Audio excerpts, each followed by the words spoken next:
I've got whipped cream all over my coffee. What's up, everybody? Hello, hello, hello. Good morning, good morning, good morning, everybody.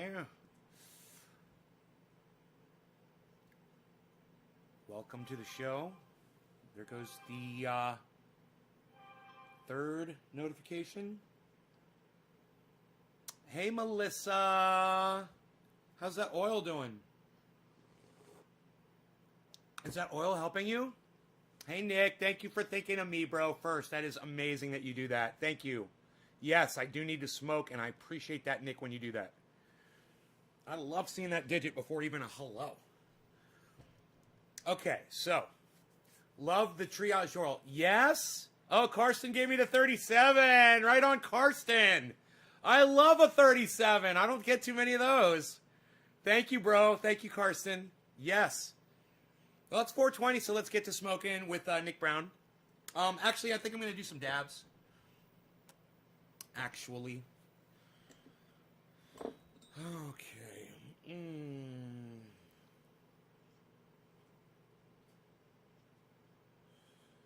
We're going to go to dabs instead here. For those of you who saw the political title and said, oh, he's doing politics, I'm not going to go in there. You're going to miss out on an awesome dab session.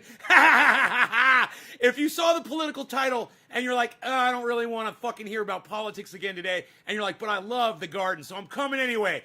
This dab is for you. And for everybody that saw the political title and left, fuck you. Fuck you.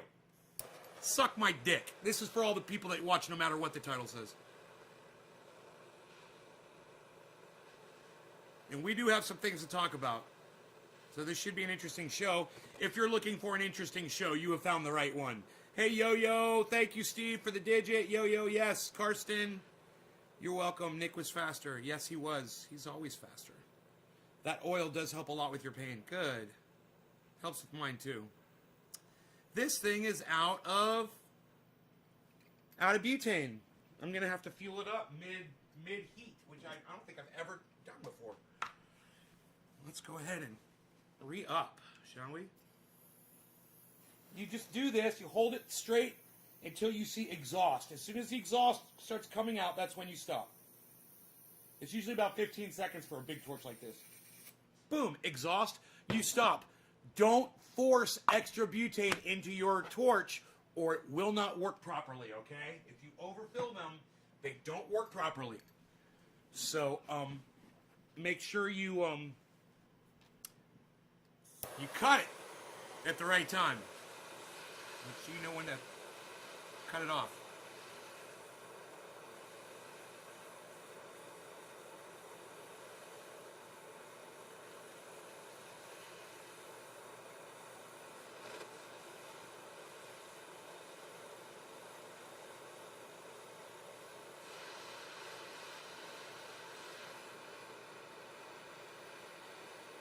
Okay, we're all hot and ready to go. You got the propane tank still. Never ever call Nay by his real name. For all you new people, don't call him Nathan. Jacob, it's not your job to come in here and tell my audience what to fucking do, okay, dude? You're not the rule setter in here, all right? And another thing, Jacob, you coming in here and telling you people that makes them want to fucking do it, you fucking little troll. Fucking stroke. Piece of shit, Jacob. Fucking troll stroker. You trying to give people ideas, you fucking asshole? I have a feeling you're going to end up getting blocked on this live stream. Cheers, everybody. Cheers, Nick Brown.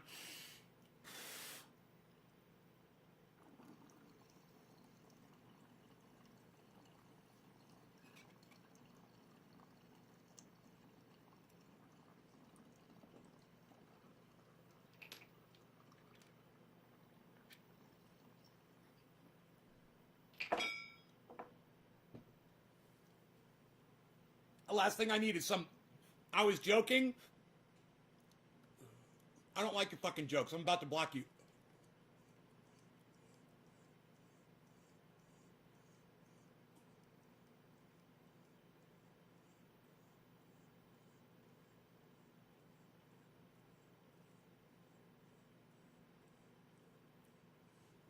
You know, a joke that tells trolls on my live stream what pisses me off isn't a joke. You're fucking gone. Fuck you. Fuck off, Jacob. Enjoy your block, piece of shit. Have fun begging me to come back on my show, douchebag. Fucking subvert. I can't stand people like that. You just kept your fat fucking mouth shut. You know, maybe you dropped a digit or shared the video, you know, or done something like that. That would have been nice. Yeah, Blazers are great. What a dab. I think I'm starting to dab sweat here. Let's check in with that. Oh, yeah. Oh, yeah. Gotta love that shit. Melissa says, bye, Felicia. Melissa says, bye, Felicia. Melissa says, bye, Felicia. Melissa says, bye, Felicia. Bye, Felicia. Bye, Felicia. That's kind of got a beat to it. Melissa says, bye, Felicia. Lol. I got the blue propane, $3.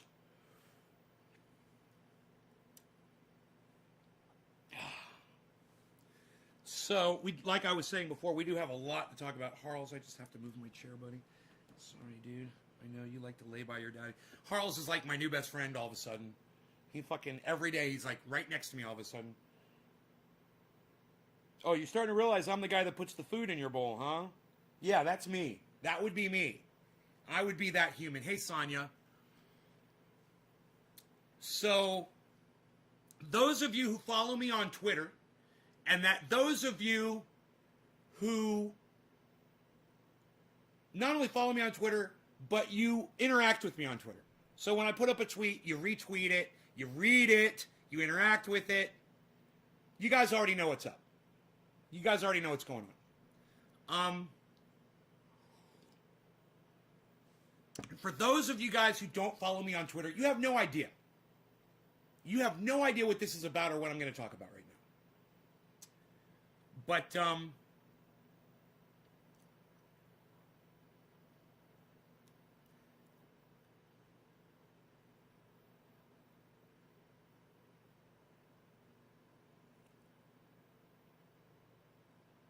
H.A. Goodman put up a video this morning, and he said the Democrats have control of the presidency, the House, and the Senate. Okay.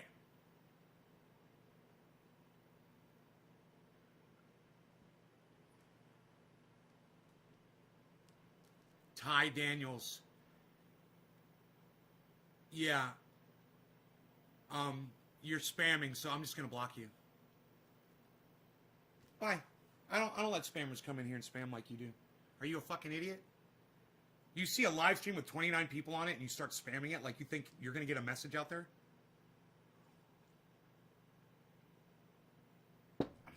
One side says 6, the other side says 9.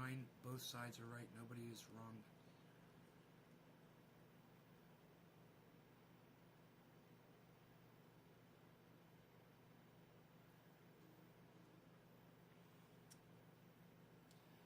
Artie's trying to get all deep with us and kind of fell short. Artie, you fell short.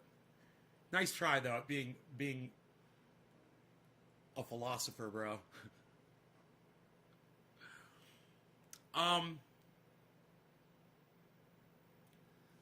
So to get back what I was saying,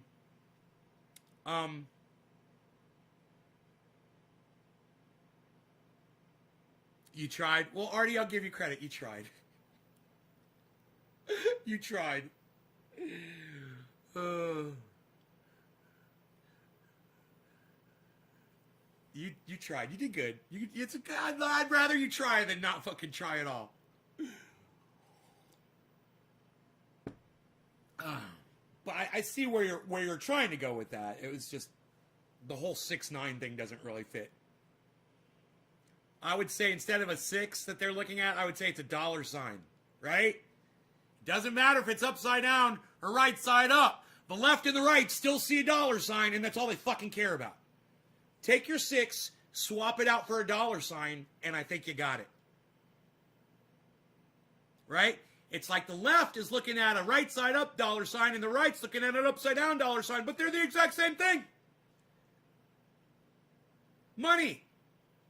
Money. Right? You like that one?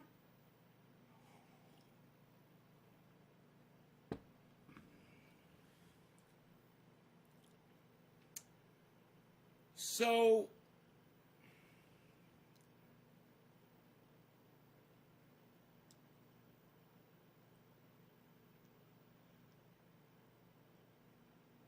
H.A. Goodman said that the Democrats have the presidency, the House, and the Senate.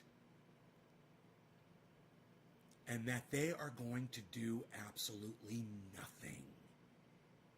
And I agree. They're going to spend a lot of time on the hocus pocus, focus over on Donald Trump. We're going to be impeaching him. We're going to be going after him, which I support. You know, lock that motherfucker up. Lock him up today so we don't have to go through any kind of bullshit. You just lock his ass up. He started a goddamn riot at the Capitol. Lock his ass up. Be done with it. And then maybe we could start focusing on other shit. But no.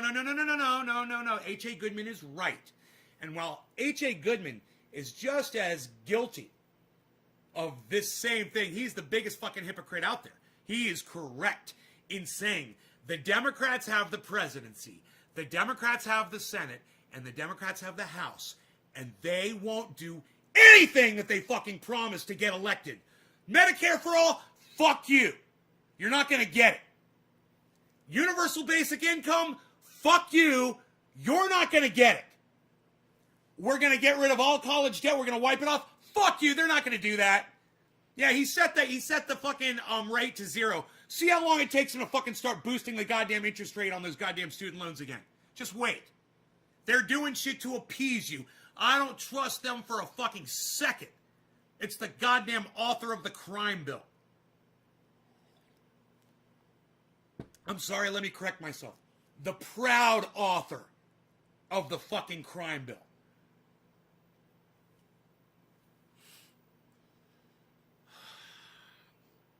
My point is this. I watch H.A. Goodman for a reason.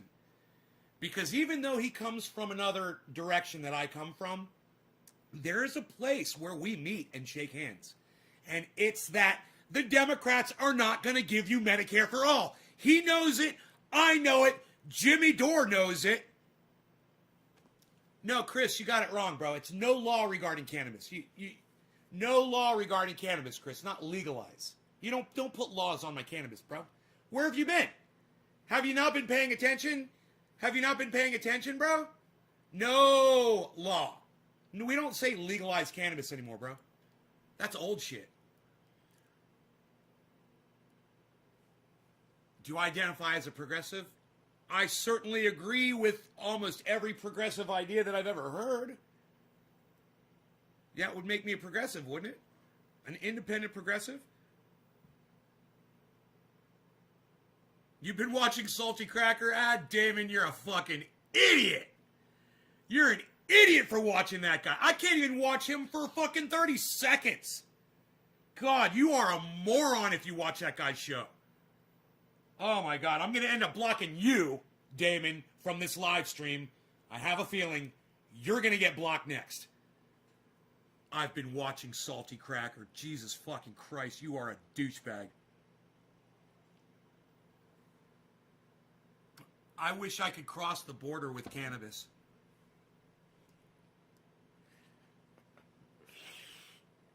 All right, who is my second digit drop? Just ship it across the border, bruh. Okay, we had Nick Brown. Then it was the Karsten Cloud. Karsten Cloud. Clouds of cannabis. Have you watched the Rubin Report?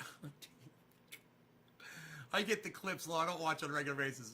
Bro, Damon, if you said you were watching the show like on the reg, I would be really concerned about you, man. It's like, well, you might as well go watch fucking Hitler give speeches, bro. You know, his name is Salty Cracker, and it's perfectly fitting for him. You know, he's a fucking racist prick. And his followers are douchebags. They're idiots. They believe his bullshit.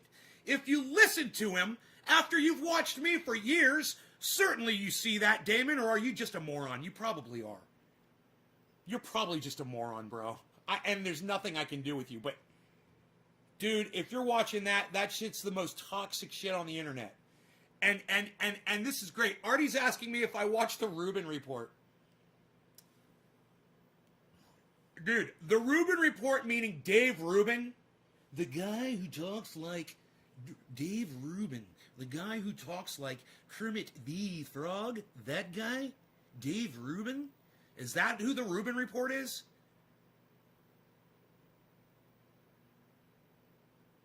I love that you guys are watching other podcasters, even those with alternative facts and the ones that will just lie to your face. I love it. You need to, because you're going to come over here and realize that I don't lie about anything.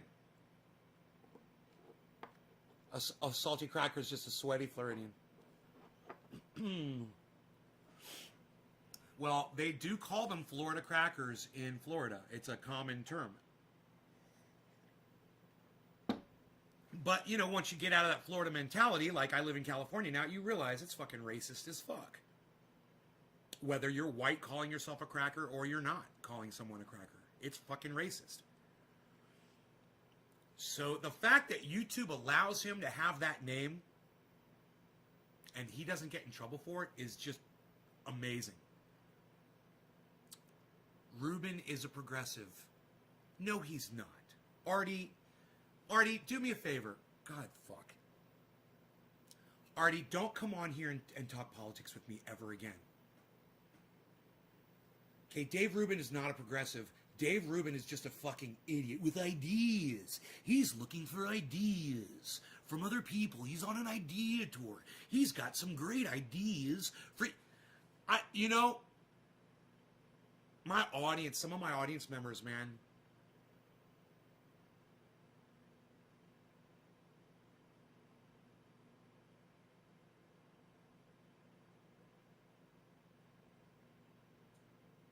Go watch the fucking Convo Couch.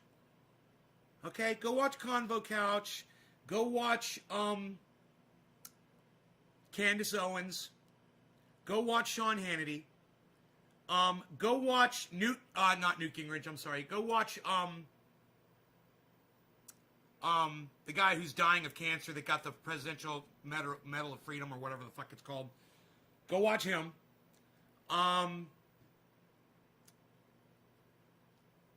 You know, go watch, but definitely go watch Convo Couch and go watch, God, man, who are some of these other fucking cunts out there? Oh, go watch Sam Cedar. You know, you're obviously, Art and Damon, you guys are obviously hungry for narratives.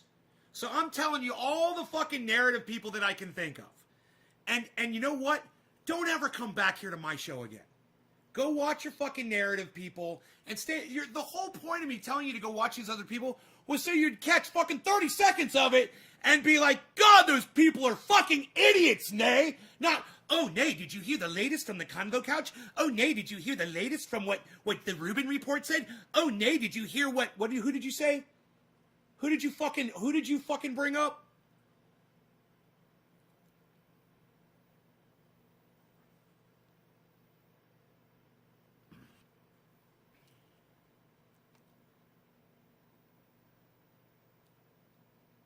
I'm not telling you to watch H.A. Goodman because I agree with him. I'm not telling you to watch Ben Shapiro or any of these douchebags that I tell you to watch because I agree with any of them. You're supposed to fucking watch them for 3 seconds and go, wow, they're straight lying to my face. Nay's right. These people are lying. Did you see the latest upload from, what did you guys say? Who was the other fucker?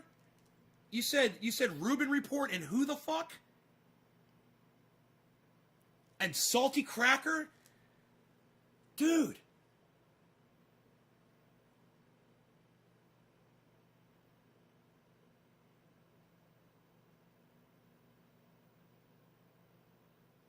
Cunts. Of course I'm fucking right. I don't need you, your dumbass, coming on my show, Damon, to tell me I'm right. Trust me. The last thing I need is an idiot like you coming on my show to tell me I'm fucking right. Go back to those fucking Rubin reports and the goddamn salty cracker, please, and stay the fuck off my live stream.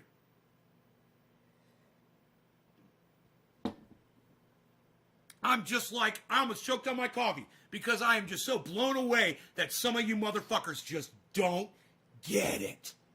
You just don't get it. Yeah, what? You thought I told you to go watch Salty Cracker because to go subscribe and support and watch every fucking episode, dude? Is that what you thought?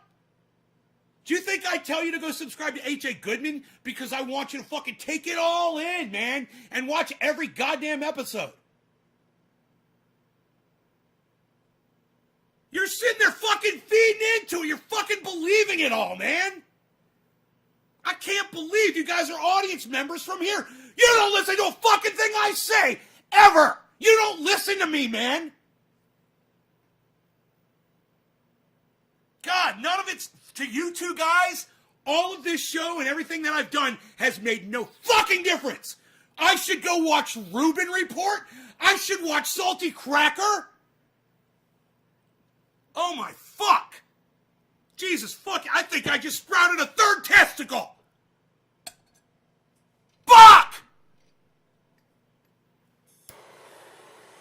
Wonder if that means I'll have a better orgasm.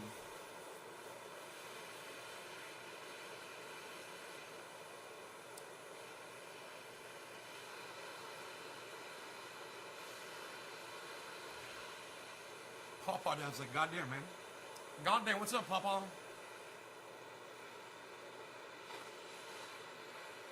Magic. Biden's obviously more of the same. Most I worry about is warmongering because calming down on defense spending could solve so much. And now it's time for a dab. Fucking Salty Cracker and Rubin Report. My God, man. My God. I think you guys are fucking borderline Nazis. You realize that? You realize that?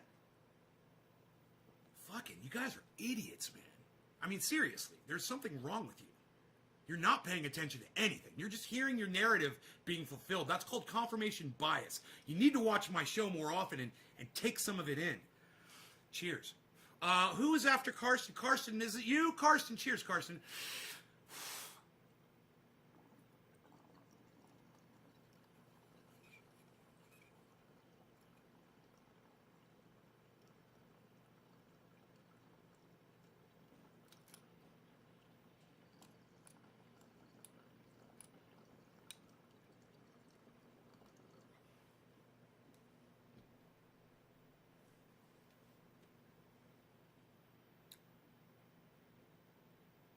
I tell you to watch H.A. Goodman because he's lying to his audience constantly.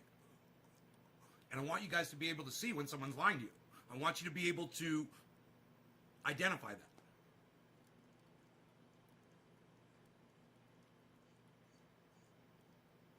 Right? So some people's fucking each other. I never said Rubin was good. I know you did. I love Artie and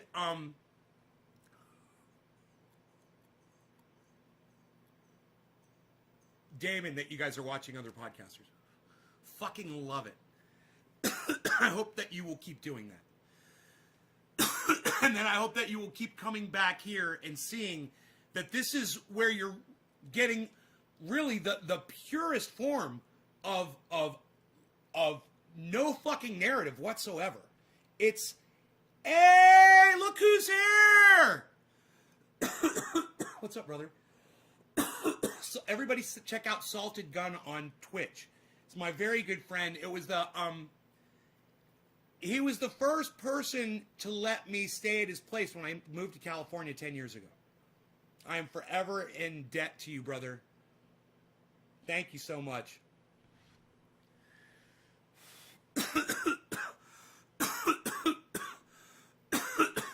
210 big buds. 210 big buds.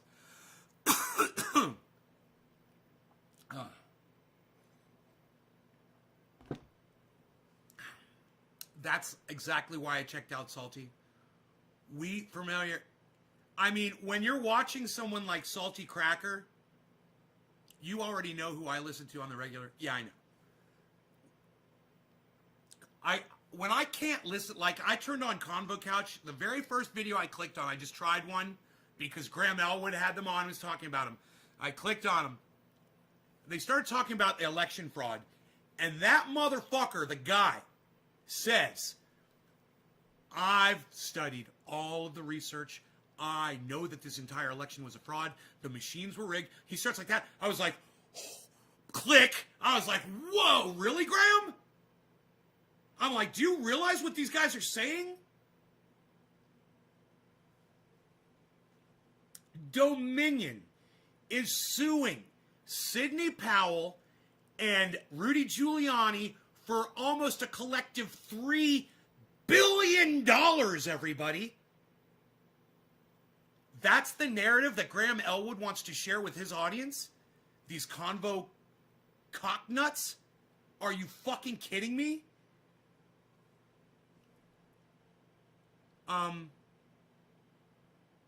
You know, I'm calling everybody out on all their bullshit. Convo Couch is straight fucking bullshit. If you're gonna have them on and they're gonna say the election is a fucking fraud and they've got all the receipts, I've got a problem with you. I've got a serious problem with you. And,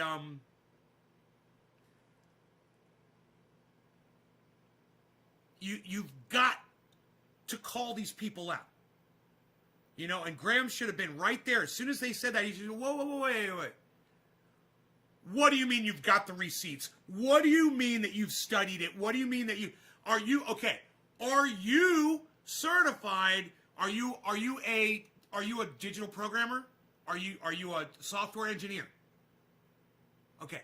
Did you have access to the Dominion software yourself, and did you check it out yourself personally as a software engineer? Okay. Did you see the voting discrepancies yourself in person? Or is this just stuff you looked up on the internet? You know, from your various sources. Just ask a couple questions back, a little bit of pushback. That was some fucking total bullshit. I was like, oh man, dude, you got these people on your fucking show, bro. And you're letting them sell their wares. Oh my God. Oh. Push their fucking narrative that the election was a fraud. Hey man, I fucking hate Biden just as much. I hate Biden more than anybody else. I fucking hate Biden and I fucking hate Donald Trump. I hate them both. I would put them both in a goddamn car compactor and just crush them both together. And that would be fine with me. I fucking hate them. For you to come up with some narrative to defend Donald Trump, you know, in this fucking election, this fucking bullshit narrative. Yeah, there's cases of election fraud. There's a case here and a case there, and someone cheated here and someone may have fucking floated some fucking votes over there. But not to the tune of fucking 6, 7, fucking 8 million fucking votes for the other guy. Let it fucking go. You know? And let's move the fuck on. That's what I'm trying to do. That's what I'm waiting for with H.A. Goodman. It's not going to happen. Do you know what he said this morning? Oh, yeah. This is going to be the narrative for the next 4 years. We got to get Donald Trump back. Donald Trump's the greatest president ever. And I was watching Chris Hedges, who said Donald Trump is literally provably the worst president in the history of the United States of America. It is hilarious to hear author, columnist, journalist say that Donald Trump is the greatest president in the history of the United States of America against Chris Hedges, political scientist, saying he's the fucking worst. And if you haven't seen that, I'd love to show those both to you, just so you could see the contrast. The contrast between the journalist and the fiction author. Sorry, H.A. Sorry, buddy. Gotta throw you under the bus there. And the political fucking scientist. So, You know, who are you going to believe? Are you going to believe H.A. Goodman, Mr. fucking,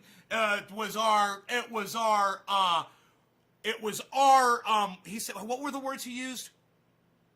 What was rightfully ours was taken from us. To Chris Hedges, you know, who's actually got an education.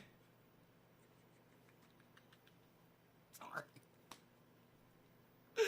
And doesn't use the word apoplectic on every goddamn podcast.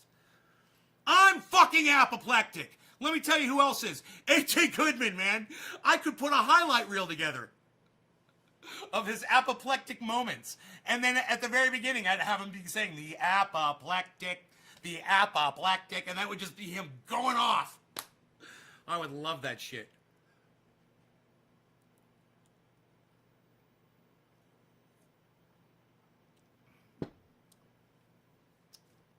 You just realized that I'm a left-handed guitar player. That's funny. Moment Max is the medicine, Billy. Moment Max. Moment Max, I think, or something like that. That and this other thing, it's some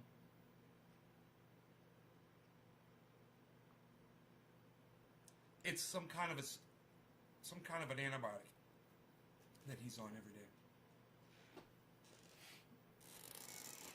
My Beazle.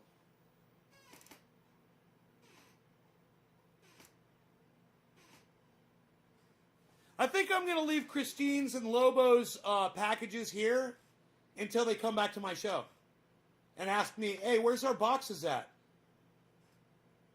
And then I'll be like, oh, you mean these boxes that have been sitting here waiting for you to come back to the show? 2 fucking free and one of them's going to goddamn Ireland. Free. Well, the other one's not free. She paid for it. Actually, I was giving it to her for free, and she asked me if she could pay for it, and I was like, yeah. And she paid me for it. So one of them's free going to Ireland. I think she Venmo'd me, actually. Thank you for that.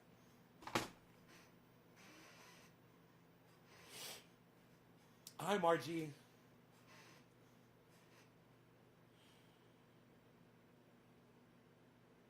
Dab's got me all fucked up. Because we got a lot to talk about. We do. Sugar is bad. Ah! Christine, there you are. Ah, ha, ha, ha. I'm sending yours out today. It's going out in today's mail. Guaranteed.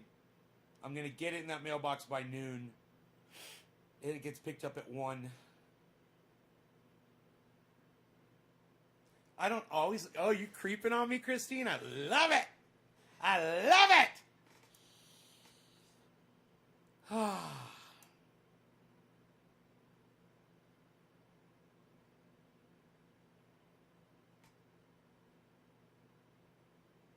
ESP again.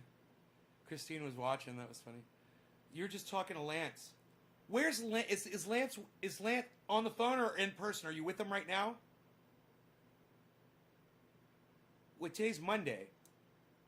Are you with Lance?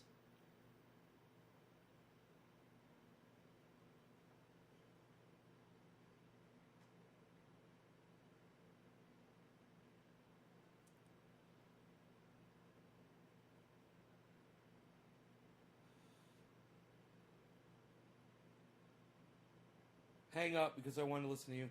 Oh, you were talking to him? Oh, man. Tell him I love him. Give him a hug next time you see him from me, please. God damn it. I fucking miss him. I miss Lance, man.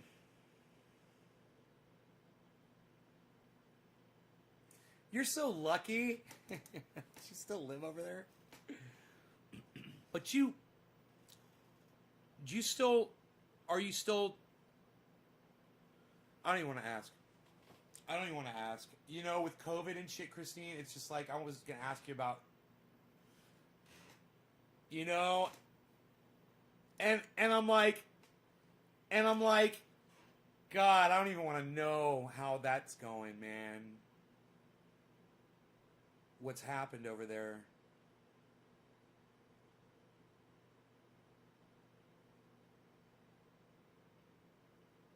Well, that would be a conversation we could have with Christine. It wouldn't be the most comfortable conversation, that's for fucking sure. This is just such a weird reality we're all living in now, you know? It's like you're almost like it's like if you're older, you haven't seen anybody. Lance?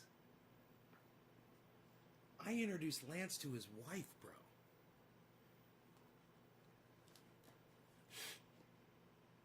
They've got 2 kids.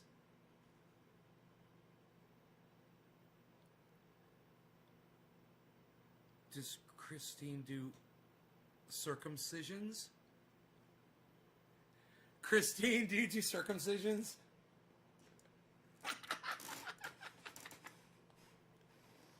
That's funny, Billy.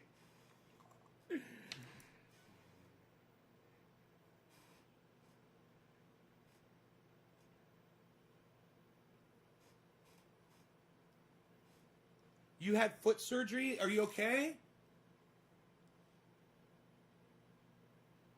Are you okay, hon? What's up with that?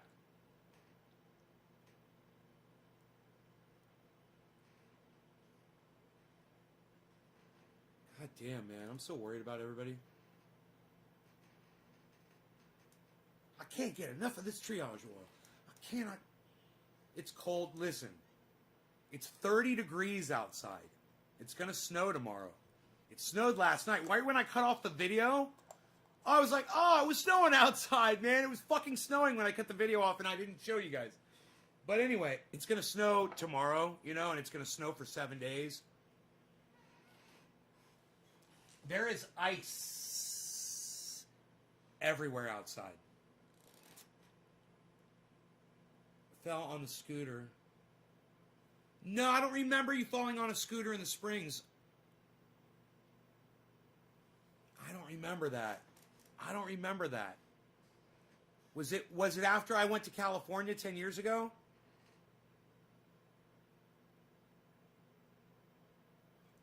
God damn. We're supposed to get snow tonight.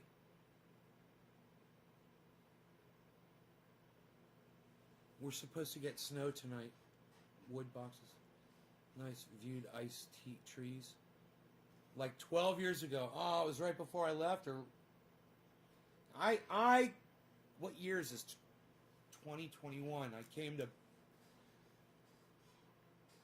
So it's going to be 11 years in March.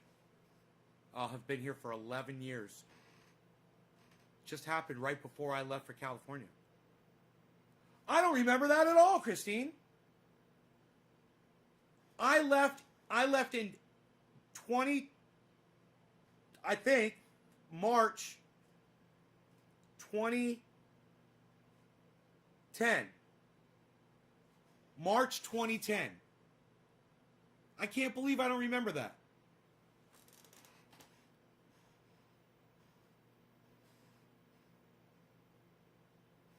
You put out on a clip this morning around 3 a.m., Damon? Yeah, the Ron Placone. And fuck YouTube. YouTube sucks my dick. The YouTube sucks my dick watch Ron Placone's channel.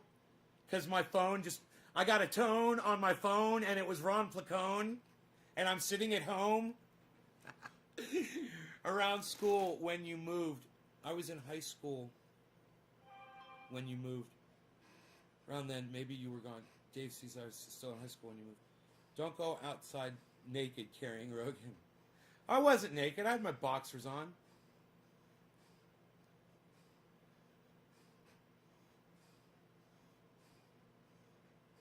That's the one. I've been here for 8 of them years, says Artie. Artie. 2013. Damn. Around that should be right. 2010. You shared it to Ron Placone? Oh, fuck. He's going to see it. He's definitely going to see it. That's awesome. Thank you, Damon. He might not see it if I put it up, but if you retweet it at him, yeah, he'll fucking see it. And when you guys retweet my stuff at Ron and Graham and all that, they see it. Graham is very interactive on Twitter. I fucking love it. You know, he will see stuff that I put up and he will like it, man. And it just makes me so happy. You know, it validates me, you know, for having an opinion. And, you know, I don't know how he feels about the election fraud thing. But, you know, anyone pushing that narrative I have a problem with. So, I'm just, you know, show me the fucking facts. Show me the evidence, or shut the fuck up and quit being a bitch. You know? And I'm not talking about Graham, I'm talking about Convo Couch.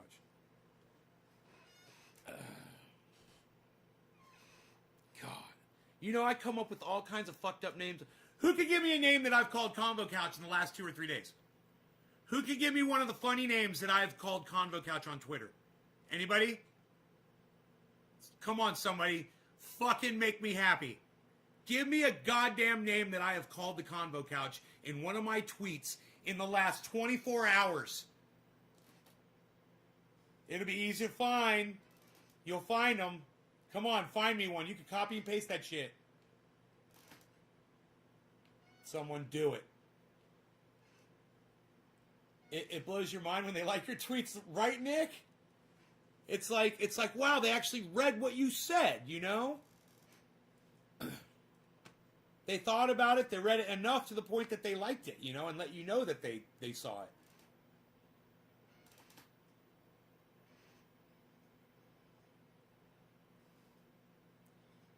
Dang, you're getting texts on stream again, and I keep thinking it's my phone. I'm getting texts on stream? What? We ignore facts. Couch. Yeah. Karsten got it! Karsten! Right, hon, Christine, I got that Venmo. Thank you. Thank you for that. I just told them. Right before you got here, I was like, Christine Venmo'd me. Karsten got it. It's Convo. We ignore facts, Couch. I fucking love that, man. You know one of my favorite ones, though? Yeah! The one Nick Brown said, Convo, we make stuff up, Couch.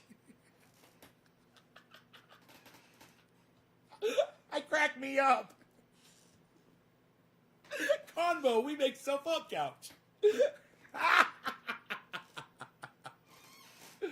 Yeah, you know, if you just be fucking honest, man. Why do you gotta have a fucking narrative? Why do you have to like Donald Trump? H.A. Goodman. Why do you have to like Donald Trump? Convo Couch. I mean, why would you be investigating the election if you're not even an election investigator unless you had some kind of a dog in the fight? It's obvious that you've got your tongue up Donald Trump's butthole. And it's probably orange.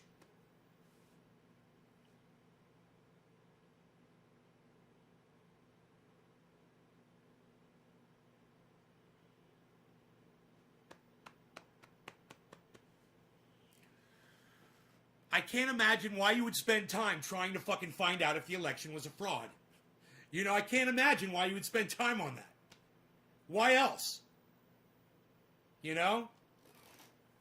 So, you want to say that there was some fraud? Good. I agree. There was some fucking fraud. I'm sure. I got my ballot sitting over there. I'm sure somebody voted for me. It doesn't really bother me that much. You know? Fucking Donald Trump is out. That's a good thing. Joe Biden could die next week. There you go. That's some more sunshine around the corner. Right? That guy's not going to fucking last. He can't even talk. Yeah, I listened to, or I tried to listen to his fucking speech, and what, you know, you want to call a press conference. As soon as they start asking questions, off he went.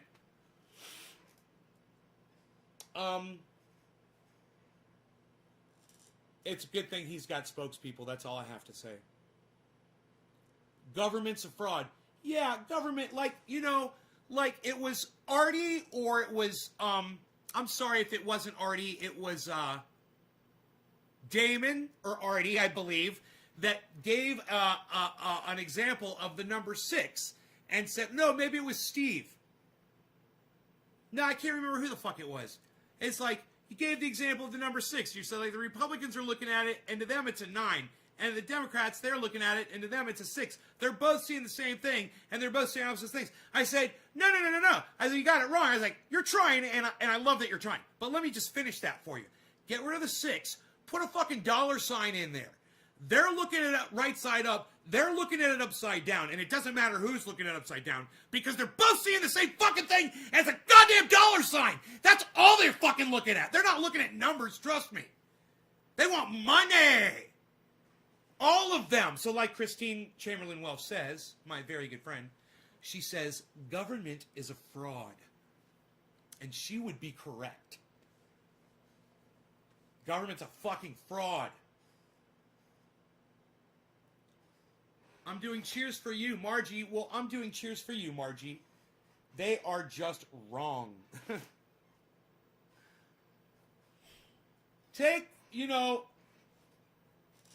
Someone said something. It was Chris Hedges. He said, take the money out of politics and Mitch McConnell's and the Nancy Pelosi's and the Chuck Schumer's. They all fucking disappeared.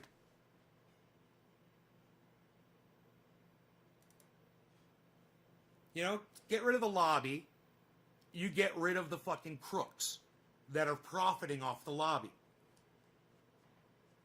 Now, once again, I go back to what H.A. Goodman said. The Democrats have the presidency. They've got the House. They've got the Senate. They promised Medicare for all. And just, Joe Biden said he was never going to give you fucking Medicare for all. He was explicit about that. He's a fucking douchebag. But the rest of the Democrats all campaigned on Medicare for all, universal basic income, and forgiving student loan debt. Among other things, getting out of foreign wars. What did we do on day one when we went into fucking Syria? Joe Biden sent American troops into Syria to go steal oil from Syria, from the Syrians, to kill people to take their oil so that Russia can send their troops in there and we can have a proxy war on Syrian soil over oil. Huh.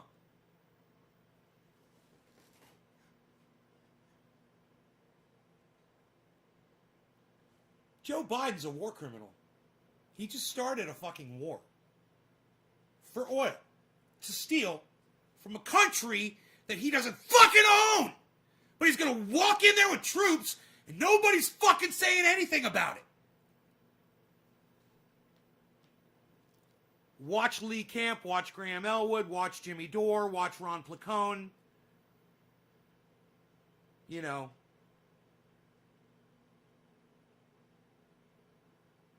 Even H.A. Goodman's talking about it. But just let me watch H.A. Goodman. You guys don't... He's lost 3,000 subscribers now. Which, when you got 180,000 subscribers, 3,000 is really no big deal. I don't think he's fucking crying over it. But the reason why is because you cannot sustain a lie with your audience. And people are going to pick up on it. Those were the people who were leaving H.A. Goodman are the ones who actually believed him. The ones who are staying are the ones who are kind of like me. They're like, we just kind of like you, bro. You're a Bernie supporter. You were smart. You made a lot of sense back then. We kind of want to bring you back into reality. But now he's made it clear for the next 4 years, he's going to spend trying to get Donald Trump back into the presidency. That's what I don't think I could listen to him anymore with him being like that. That's psychotic, man. And I just want him and Chris Hedges to debate it. Christopher Hedges, just, hey, have a debate. Worst president in the history of the United States of America, best president in the history of the United States of America. Go. Where's my fucking popcorn? Because H.A. Goodman has got the weakest fucking argument. He's only got, he's got his 10 things that he says. He's got like 10 things. And Christopher Hedges will just destroy him on every point.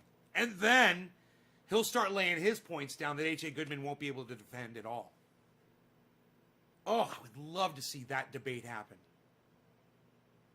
Could you imagine?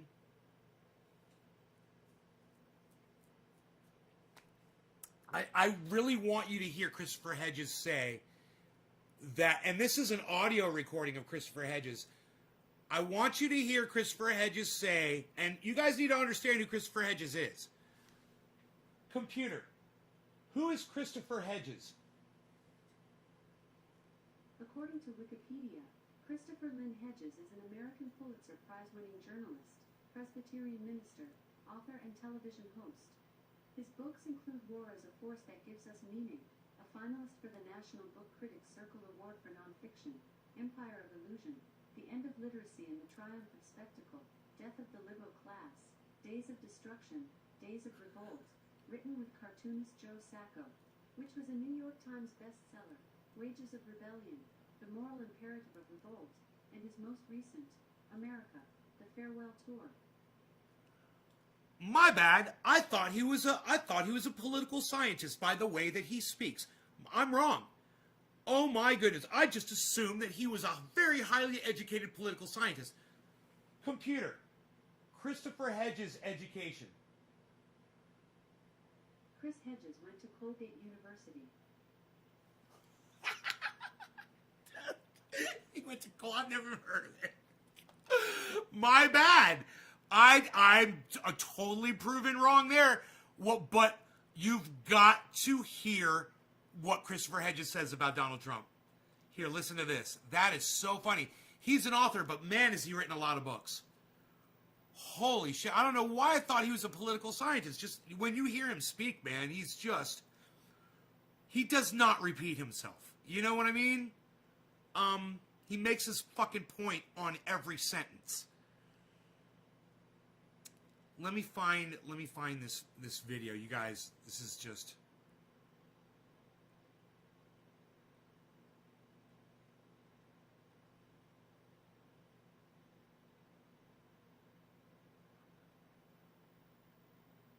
Dude, I don't know where it is. Holy shit. Wasn't I watching it on YouTube? It didn't come up in my history. I'm so sad. Okay, so let me do this.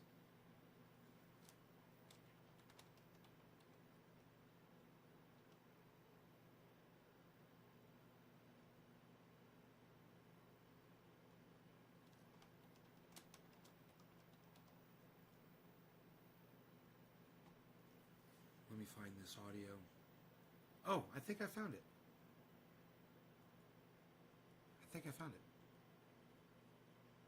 It's going to be near the end. I'm here today with my friend Chris Hedges. This is it. All right. I'm at an hour right here. I know the books like Naomi Oreskes, Merchants of Doubt, and others like it have talked about the difficulty of creating the call to action for this terrific challenge that could end life on Earth in the not-too-distant future. I've seen books like Naomi Klein's older brother Seth's recent book called The Good War, about the analogy between war preparation by the Canadians for World War II and what is... 55. Let me see if I can find it. Laptop issue. Nobody, which they tried to dismiss again as Russian disinformation, nobody in the Biden campaign challenged the authenticity of what was on that laptop. And when the New York Post reported it, which is what a journalist should do, Twitter locked them out of their own account. There was a concerted effort by the digital platforms and the traditional... Dude, I hope I can find this. Oh my goodness, it's a long interview. I was asking her about this Institute for New Economic Thinking and what kind of guidance she would give me. And she said at the time, Rob, what you need to do is study the silences. Joseph Roth was another one. They were close friends, who certainly saw, number one, the folly of World War I, the suicidal folly of World War I, for which they immediately became prized. And Zweig wrote this great play, Jeremiah, this point of his book, The Endangered American Dream, is that members of labor unions and unorganized, unskilled workers will sooner or later realize that their government is not even trying to prevent wages from sinking or to prevent jobs from being exported. That we've seen, how do you say, periodically throughout history. So the question is, and I can see from your title of your book, America, the Farewell Tour, or some of your recent articles, that I guess I would conjecture that you probably don't believe that the energy, the will of resistance can overcome the tools or the power of the other side, and that we are headed towards that danger zone again. Actually, we've kind of been in it. Trump was a symptom of that in the minds of many people, but it feels to me like we're, how do I say, Cornel West and I were texting on the day when it was announced that Biden won in Pennsylvania, which looked like would clinch sufficient electoral votes to win. It's this far in. And in our interaction, we kind of said, this is an eerie day, because what we're doing is celebrating the return to power of the thing that caused what we are celebrating is leaving. And as you've underscored, I think the real danger here is with systemic malfunction of this depth and degree and resilience. How are we going to get back to the structures of what you call democratic capitalism? Well, that's exactly right. But it also has a very negative effect in terms of the promotion of the kind of liberal, with a small L, Fuck. Damn, I New York should. Times, along with other high-profile Democratic donors, that if Sanders was the nominee, he would vote for Trump. So what does that say? It says that the billionaire class, of course they prefer Biden and Silicon Valley and Wall Street at the end of the campaign pump. We don't know how much because it was through super PACs, but significant sums of money. 1%, the last figure I read, support Trump. They have acculturated the Christian message to the worst aspects of American capitalism and American imperialism. Democratic Party, I think, committed kind of suicide. I think that the Biden administration will cede the ground for a competent fascist. I'm going back 1 minute at a time now. Without that money, Bernie Sanders clearly would have been the nominee in 2016. Remember, Bernie did not take corporate money. This was a true grassroots effort. And I have criticism of Sanders, but this was a true grassroots effort. But the oligarchic elite was quite open that Bernie Sanders would never be the nominee. There was all sorts of dirty tricks in both 2016 and 2020 using the DNC as a vehicle to support the Clinton campaign. And people can intuitively sense that people aren't addressing what fuels their despair. How do you explain that? I mean, I understand what you're talking about vis-a-vis corporate structure and the media, etc. But it's designed to make money, and that is going to be a problem under Biden. But so he increased his vote count by 11 million votes, and that has to be a huge. I think this is it. So watching the Biden administration go back to more of the same. I think I found it. The presidential race in American history, 74 million voters of the country by rapacious global corporate entities which are supranational and have no. I think this is it. I think I found it. I'm just going back a little bit. You've already seen it with this kind of cyber attack, or when Hunter Biden's laptop was discovered with all sorts of damaging emails and apparently pictures of him smoking crack and having sex or whatever. Again, that was an attempt to tar this as Russian disinformation. Again, if you look at even the New York Times, when they talk about the John Podesta emails, these were he was Hillary Clinton's campaign chair, which were published by WikiLeaks. It's described as disinformation. Well, as a journalist, this is very frightening. It's not disinformation. Those emails were true. Nobody has ever challenged the veracity of those emails. So, on the one hand, we've seen a kind of savaging of the country by rapacious global corporate entities which are supranational and have no loyalty to the nation state at all. Ralph Nader correctly calls them traitors. Coupled with the breakdown of a media system which sets one demographic against another. I'll just close by saying that we must never forget that Donald Trump received the second highest vote count in any presidential race in American history. 74 million voters, and Biden got about 80.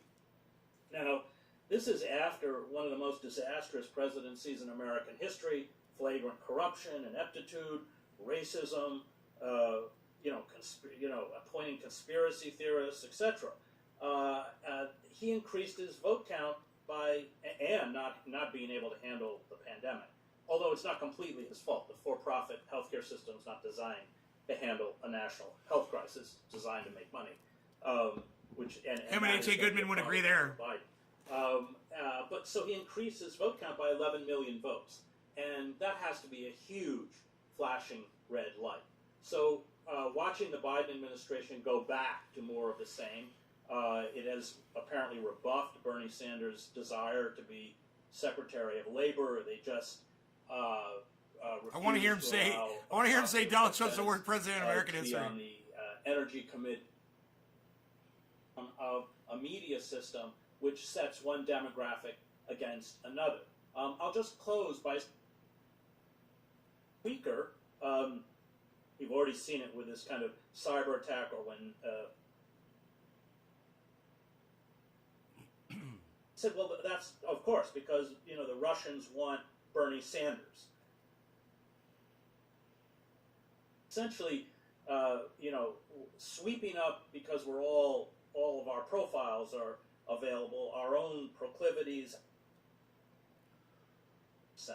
for National Public Radio, 94, 95%, I can't remember, for MSNBC, and then this is such a great interview, man, when you hear it from start to finish. It wasn't ever that big. The subscription base was in the media, and I think Matt Taibbi has probably done the best work on this. Read his book, Hate Inc. It's a very good analysis of what's happened to the media. That is true throughout the country. I wrote a book, Days of Destruction, Days of Revolt, with Joe Sacco, out of West Virginia. These were sacrifice zones. We went to the poorest parts. He says now we're all sacrificing. Rage, and I think that the feeling of rage is legitimate, the white working class. And I have a particular sensitivity. Obama black mascot for Wall Street, which was correct. It's a good one. And what you really got was the transformation of the Democratic Party into the Republican Party. The Republican Party was pushed so far to the right that it just became insane, and we're watching its insanity at the moment. But this left the working class absolutely bereft. Dude, I think he's talking about it here. The Mine and Safety Act, the Clean Water Act, this was all Nader, but it was pushed through by liberal senators, Proxmire, Fulbright, and others. Wellstone, maybe even one. I wish I could find him say, Donald Trump is the worst president in the history of America. Income tax. I want to find it so bad. And so what you saw, and I learned much of this from Ralph Nader.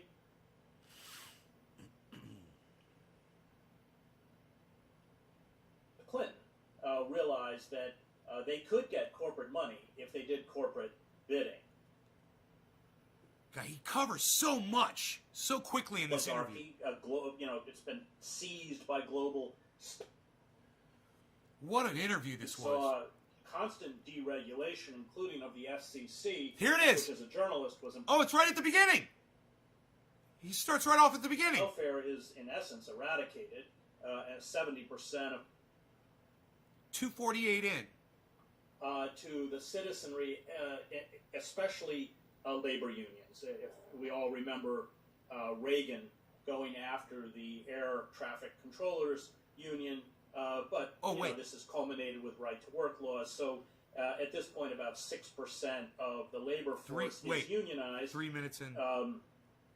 And then, of course, we've seen all of the policies, deindustrialization, turbocharged by NAFTA, the destruction of social programs such as welfare. Again, that was the Clinton administration. That was a Democratic administration. So welfare is, in essence, eradicated. And 70% of the original recipients of welfare were children. You saw the repeal of the 1933 law Glass-Steagall, which had put a firewall between commercial and investment banks. That was destroyed, which precipitated the global meltdown. So he's talking about the past. It's funny. I wonder where he says the that. Chamber of Commerce that laid out a kind of blueprint by which corporate America could respond to what the political scientist Samuel Huntington called derisively America's excess of democracy. I couldn't find it. Backers like Lloyd Blankfein. I mean, Blankfein, which comes out of the criminal organization of Goldman Sachs, Blankfein made it very clear, he was the former CEO, during which the Trump administration clearly was and is trying to orchestrate, is just their disorganization and their sorts of dirty tricks in both 2016 and 2020, using the DNC as a vehicle to support the Clinton campaign quite openly. In 2016, they openly stole the Nevada caucus. They denied independents in many states the right to vote in Democratic primaries, although we should remember the taxpayer pays for the primaries. They erased all sorts of people from the rolls. They used superdelegates, and you know, these tactics were all in place again. So the Democratic Party, I think, you know, committed kind of suicide. I think that the Biden administration will cede the ground for a competent fascist, and the only thing that saved us from a coup d'etat, which the Trump administration clearly was and is trying to orchestrate, is just their disorganization and their ineptitude. But putting a competent fascist like Mike Pompeo or Tom Cotton linked to the Christian right, and I am a seminary graduate, and I'm glad you mentioned James Cone, my close friend and the greatest theologian in America since Reinhold Niebuhr. These people are, you know, this Christian right, this prosperity gospel is heretical. And I don't say that lightly. I have a deep church background. My father was a minister. My mother was a seminary graduate, although she was a professor. I, you know, at one point could read the Bible in Greek. I mean, I know it. And the failure of the liberal church to denounce these people for who they were in the name of tolerance and dialogue has been disastrous. The Christian right, 81%, the last figure I read, support Trump. They have acculturated the Christian message to the worst aspects of American capitalism and American imperialism. You know, this kind of heretical belief that the white race is blessed to kind of bring the Christian society. And let's remember that Jesus wasn't white. The Romans were white. Jesus was a person of color. It's very interesting. First It's 25 minutes in where he's talking about that. That's good. It's called Chris Hedges. Or Chuck Schumer. How Republicans, Democrats, and the media have weakened U.S. democracy on YouTube. Or even Mitch McConnell wouldn't exist. They are products of this money. They are the servants to this billionaire class, to these corporate entities. Oh, did you hear that? That was that. Being able to anoint. That was that quote that I quoted him on earlier. That was the quote I quoted him on earlier. How much these intelligence agencies are being allotted. And so the system is rigged in this sense. If corporate money was removed 2230 the election and political process, then figures like Nancy Pelosi or Chuck Schumer or even Mitch McConnell wouldn't exist. They are products of this money. They are the servants to this billionaire class, to these corporate entities. And their power comes from being able to anoint and fund the candidates that they choose that will do the bidding of corporate power. And without that money, they vanish. Without that money, Bernie Sanders clearly would have been the nominee in 2016. Remember, Bernie did not take corporate money. This was a true grassroots effort. And I have criticism of Sanders, but this was a true grassroots effort. But the oligarchic elite was quite open that Bernie Sanders would never be the nominee. There was all sorts of dirty tricks in both 2016 and 2020 using the DNC as a vehicle to... Okay, so that's 23 minutes in. But, man, I find that spot on there where he says Donald Trump is the worst president in the history of the United States. In fact, I bet you he's probably done a whole video on that. I wouldn't be surprised. I'm going to look for it. but I'll let you all go because I know I'm probably boring you guys. Oh, I guess I'm not boring you guys. Or you guys are enjoying this, huh? You guys are enjoying this. I'm impressed. There's so many people here watching this while I'm listening to this conversation. God, I kind of want to find that part. It was like he probably talks about it several times. You know, to support the Clinton campaign quite openly. In 2016, they openly stole the Nevada caucus. They denied independents in many states the right to vote in Democratic primaries, although we should remember the taxpayer pays for the primaries. They erased all sorts of people from the rolls. They used superdelegates. So you can really hear it. And you know, these tactics were all in place again. So the Democratic Party, I think, you know, committed kind of suicide. I think that the Biden administration will cede the ground for a competent fascist, and the only thing that saved us from a coup d'etat, which the Trump administration clearly was and is trying to orchestrate, is just their disorganization and their ineptitude. But putting a competent fascist like Mike Pompeo or Tom Cotton linked to the Christian right, and I am a seminary graduate, and I'm glad you mentioned James Cone, my close friend and the greatest theologian in America since Reinhold Niebuhr.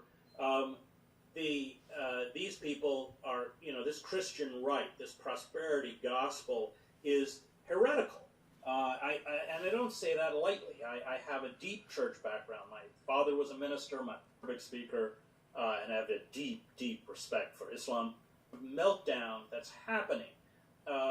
We are laying the groundwork for a kind of Christianized fascism. And I think that if the Democratic Party attempts to go back to what they call normal, and I think at this point it's very clear from the Biden appointments, which are drawn almost exclusively from the circles of the Democratic Party and the corporate elite, and these are the people that orchestrated the social inequality, the trade deals, the militarized police. Biden was one of the prime movers behind that, along with the doubling of our prison population, now the largest in the world. He repeatedly called for cuts to Social Security, wholesale surveillance. All of this came out. Here, would you rather hear it like this? And the that he has brought forward for his new administration are rooted completely in that corporate elite and in that ideology.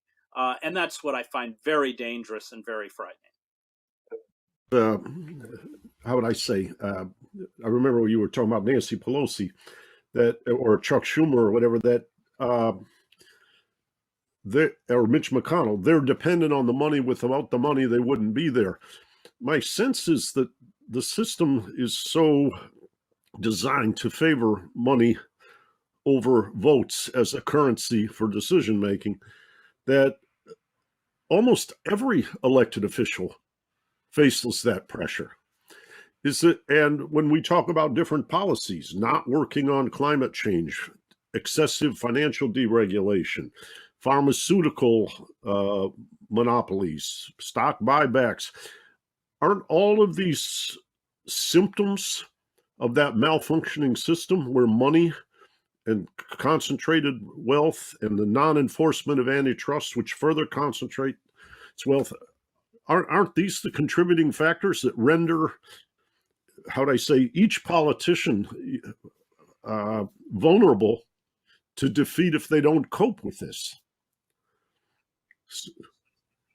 So that's what needs to be reformed at the core. They're not going to reform it, because if they reform it, they're going to lose power. And Pelosi and Schumer, they're quite aware of this. So on the one hand, the Democratic Party, look, imagine if the Democratic Party campaigned on universal health care, a guaranteed minimum wage for all, forgiveness of student debt, complete moratorium on foreclosures and evictions, an end to the wars in Iraq and Afghanistan, a government jobs program. I mean, they would sweep the elections.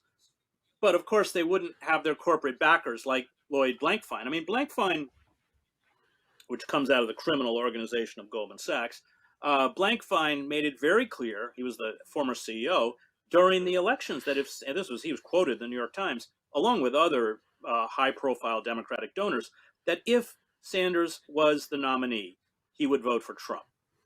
So what does that say? It says that the billionaire class, of course, they prefer Wall Street at the end of the campaign pumped, we don't know how much because it was through super PACs, but significant sums of money into anti-Trump ads on behalf of Biden. Because Biden restores the kind of gravitas and decorum and civility that was lacking in the Trump administration. But the fact is they can live with either. They prefer Biden, and they got Biden over Trump. But what they weren't ever going to accept was Sanders. Even though I find Sanders' political platform quite moderate. Sanders did not go after the defense industry. Sanders was very hesitant to call out the Democratic Party in any real way. And I was outside the appropriately named Wells Fargo Center in 2016 when Sanders got up to endorse the nomination of Hillary Clinton. I was there with Cornel West. We were with a group of several thousand homeless people demanding housing as a human right. And a few hundred Sanders delegates, mostly young, walked out of the hall chanting, this is what does democracy look? This is what democracy looks like. And Cornell, who's amazingly prescient as always, said to me, Bernie missed his historical moment. And I think that's right. I think that, and I spoke to Bernie Sanders about it. I did an event with him the night before the climate march with Bill McKibben and Naomi Klein and the Socialist City Councilwoman Shama Sawan, who Amazon is determined to remove from the city council in Seattle. Bernie, Shama and I were pushing, particularly Shama was pushing Bernie to run as an independent, arguing correctly that the Democratic Party was never going to allow him to get the nomination. And Bernie said, well, I don't want to end up like Nader. And I thought that was a very revealing comment because Bernie went wrong. He understood that if he defied the Democratic Party establishment, of course, he would no longer be able to caucus with the Democratic Party and get seniority through the Democratic Party. But the Democratic Party would also go after him in Vermont and make sure that he was not reelected to the Senate. If you defy those corporate interests, they're pretty ruthless. George McGovern was one of the last to do it when he took on the animal ag industry, and they made sure that his Senate seat was taken from him in South Dakota. After, of course, the oligarchic class, Democratic and Republican, conspiring in 1972 when he got the nomination, the Republican and Democrats conspiring to destroy the McGovern campaign, which they did. So Bernie wasn't wrong, but we're never going to build a significant resistance movement in an election cycle. And I know because I've worked with Ralph, I was Ralph's speechwriter, I know all of the impediments that both parties, but in particular the Democratic Party throw up to third-party candidates, locking them out of the debates, constantly challenging voter lists, not because they think they're fraudulent, but because it runs up legal bills. At one point, Ralph's legal bills were over $1 million. Patty Smith and I were going around trying to raise money for him to pay it.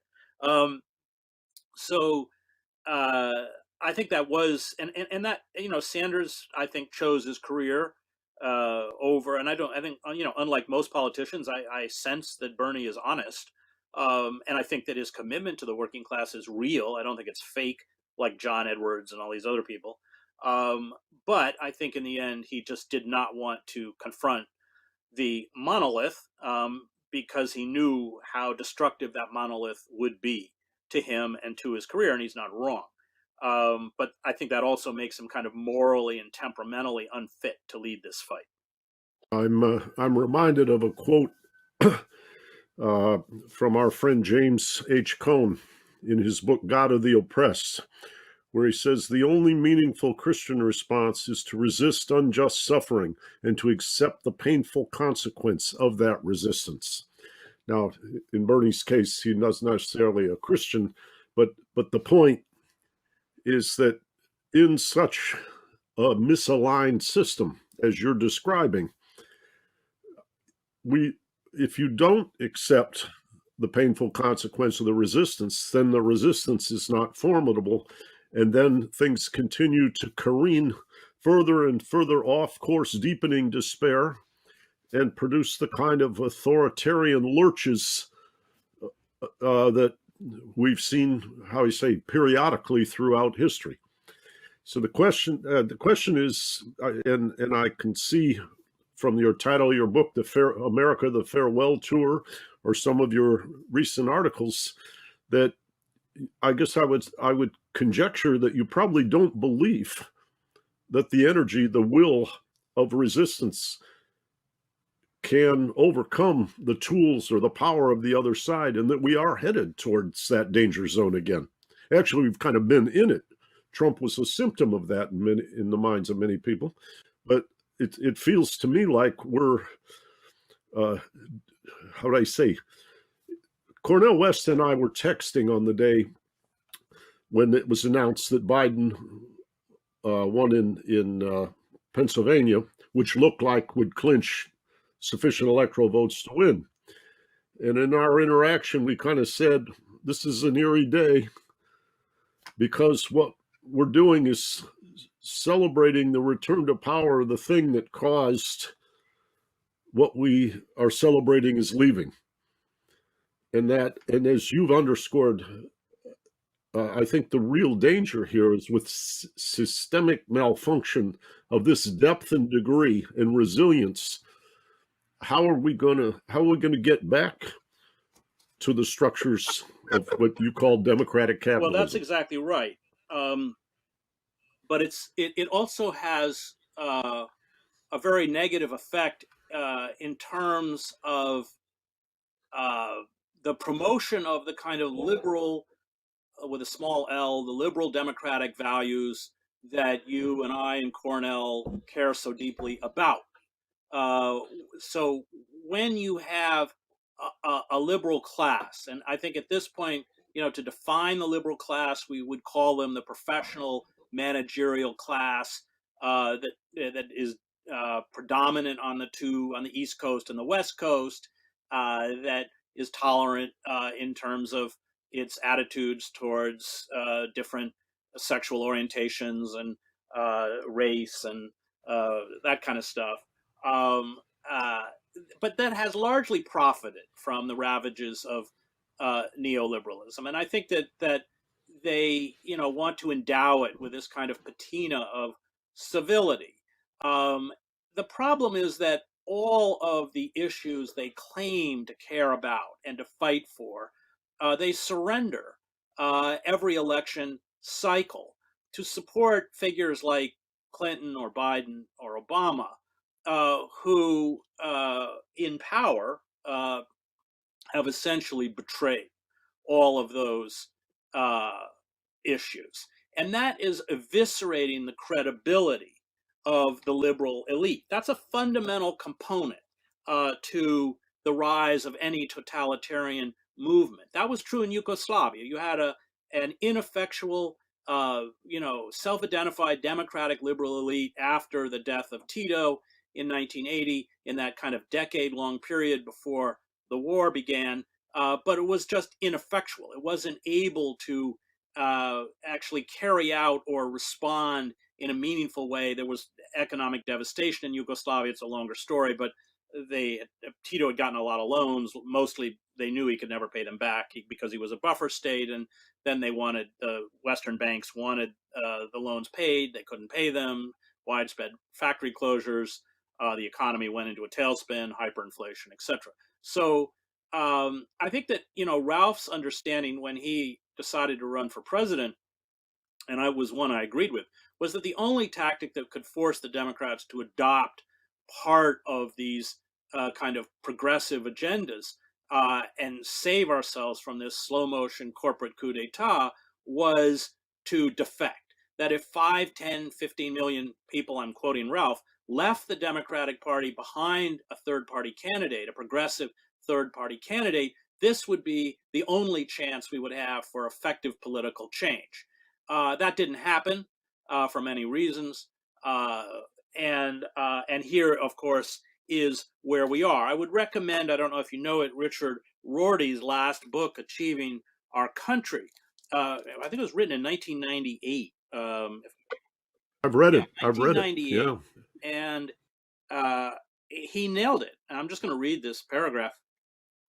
He's talking precisely about this process. Many writers on socioeconomic policy have warned that the old industrialized democracies are heading into a Weimar-like period, one in which populist movements are likely to overturn constitutional governments. Edward Lutwat, for example, has suggested that fascism may be the American future. The point of his book, The Endangered American Dream, is that members of labor unions and unorganized, unskilled workers will sooner or later realize that their government is not even trying to prevent wages from sinking or to prevent jobs from being exported. And let's just, as a caveat, remember that wages in real terms have declined since the 70s. Production has risen by 77%. If wages had kept pace with production, the minimum wage would be $20 an hour. But I remember enjoying many conversations with you and he and a couple of dinners together. And I just wanted to remember him as you and I get together. At any rate, Chris, thanks for joining. Thanks for being here. And tell me, as you look, we're in the middle of this tumultuous year, presidential election, a pandemic that seems to have intensified. And I'm just curious, what are you seeing? And what are you seeing that gives you alarm? What are you not seeing you wish you were seeing? And what are you seeing that gives you some basis for hope? Well, the structures of democratic capitalism have been severely weakened. That's a decades-long process, probably begun, if you want to start date, around 1971 with the Powell memo. That's the memo by Lewis Powell, who was the chief attorney for the Chamber of Commerce, that laid out a kind of blueprint by which corporate America could respond to what the political scientist Samuel Huntington called derisively America's excess of democracy. Those were the rise of popular grassroots movements, not just the anti-war movement, but the feminist movement, the ecological movement, Earth Day. Ralph Nader, by the way, was the original organizer of Earth Day. Citizens action committees led by Nader. Nader was actually named in that memo as a target. And what we've seen since is a frontal assault against all popular movements that gave not only a voice but power to the citizenry.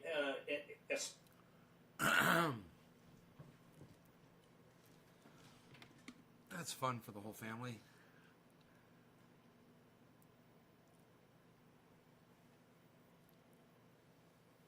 Let's see what's going on over here. Where is he? He's not under here, is he? He's not under my chair, is he? Where did he go? I don't know where he took off to. Oh, there he is. He's in the other room. So now you're here to play with me? Here, come here, you.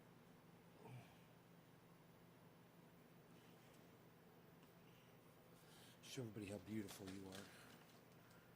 You're so beautiful. No, come here. Look at you. Look how beautiful you are. You're such a beautiful boy. Why are you so shy? Why are you so shy? You're so beautiful. Why are you so beautiful? Oh, look at you. You're so shy. He's so shy of the camera, man. It's so funny. You're so shy. Look at you hiding under your daddy. You're so cute. So it's fucking 30 degrees outside, but I have to take him out for a walk on the ice. And it is ice out there. It is all ice. So, oh shit. My hose bib is leaking. Fuck. Fucking A. It's just the manifold. But that's actually okay. It's running that hose bib a little bit, which is good. I need a little drip coming out of it. But got me a little ice issue outside, guys. Actually, here, look. I noticed it from the window. It's kind of interesting.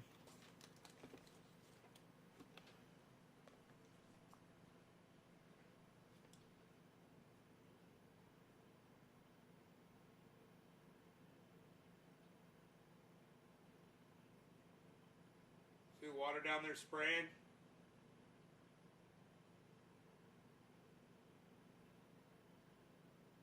See the water shooting out of that hose bib?